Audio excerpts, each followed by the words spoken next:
In early 1937, a futuristic-looking aircraft was wheeled out onto the tarmac at Heston Aerodrome, just west of London.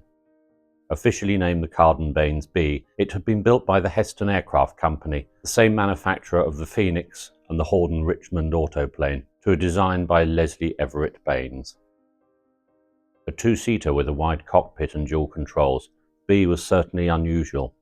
The undercarriage was very narrow, being fitted within the confines of the fuselage, and the twin engines were buried in the wing.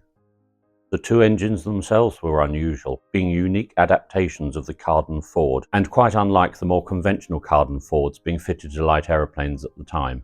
The twin-engine installations on the Bee were identical, not handed left and right.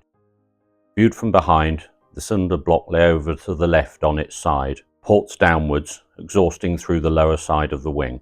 The valve chest, now facing downwards, was fitted with a small sump and a scavenge pump to feed a separate oil tank. On the right-hand side, a centric vane-type supercharger was fitted. This was gear-driven from the crankshaft at 1.1 times crankshaft speed and gave a maximum boost of 4 3/4 pounds per square inch.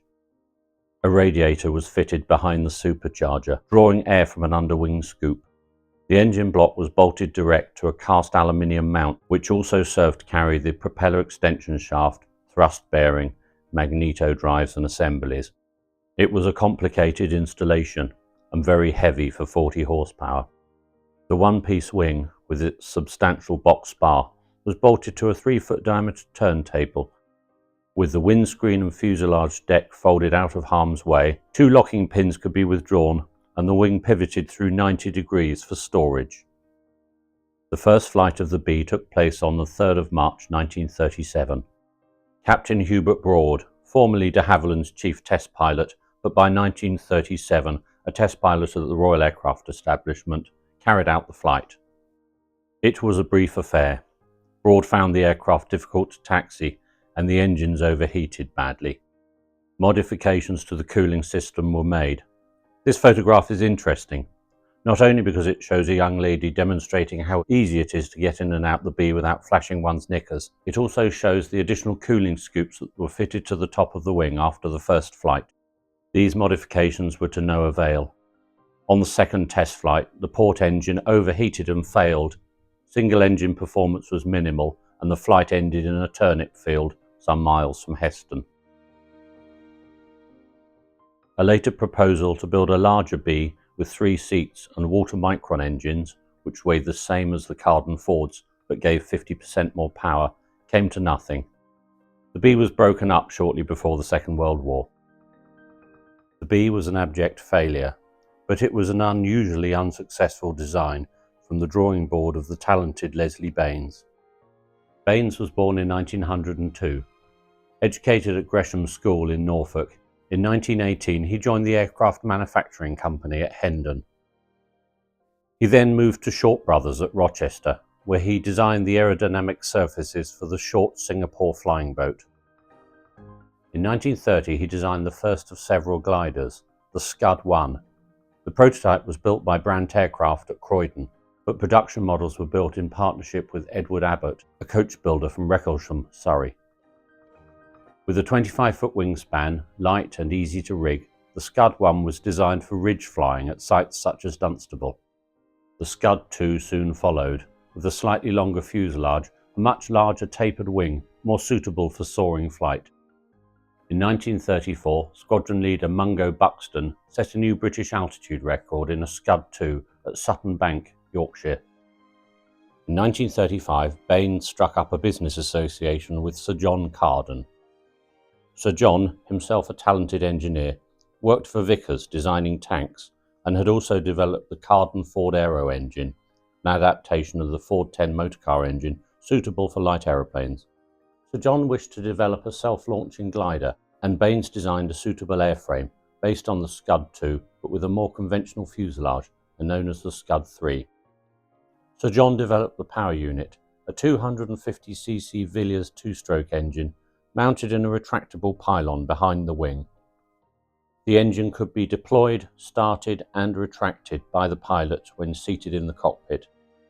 First flown in August 1935, the Scud 3, fitted with the Villiers engine, was known as the Carden-Baynes Auxiliary and was deemed a complete success. A second auxiliary was ordered by John Fitzroy, 9th Duke of Grafton, but he was killed racing a Type 59 Bugatti before the aircraft was delivered. Both Carden-Baynes auxiliaries survive to this day, unpowered as Scud 3 gliders. Also in 1935, Leslie Baynes correctly identified the aerodynamic shortcomings of the Flying Flea. His substantial redesign of Stephen Appleby's Flying Flea was a complete success, and several fleas were built to this design by Abbott Baynes, sold as the Cantilever Pooh. Unfortunately, Baynes' association with Sir John Carden came to an abrupt end in December 1935, when Sir John was killed in the Tatsfield air disaster. The Carden-Baynes Company continued for some time, but the only aircraft produced was the unsuccessful Bee.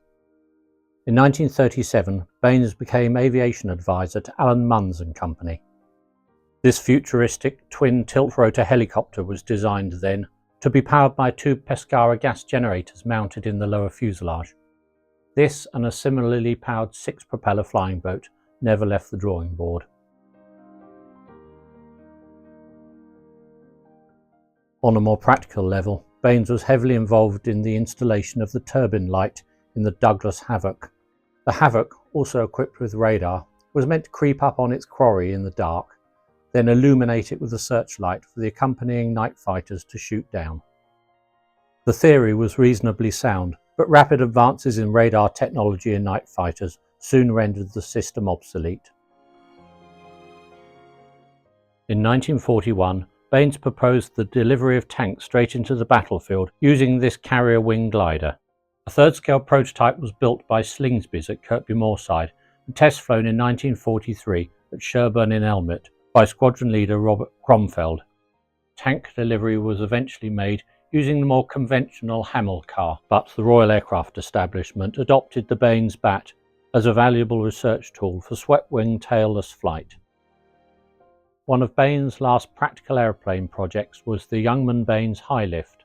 The wing, with double-slotted trailing edge flaps, was designed by R.T. Youngman, formerly of Fairey Aviation. Baynes' role was to design a practical test vehicle, which he did so using many components from a Percival Proctor IV. The High Lift was used for research from 1948 until 1954. Baynes deserves to be better remembered than he is. He went on to design swing-wing fighters, aircraft interiors, ground equipment, and the Royal Navy's first hydrofoil. He retired to Dorset and died in 1989. Thank you for watching.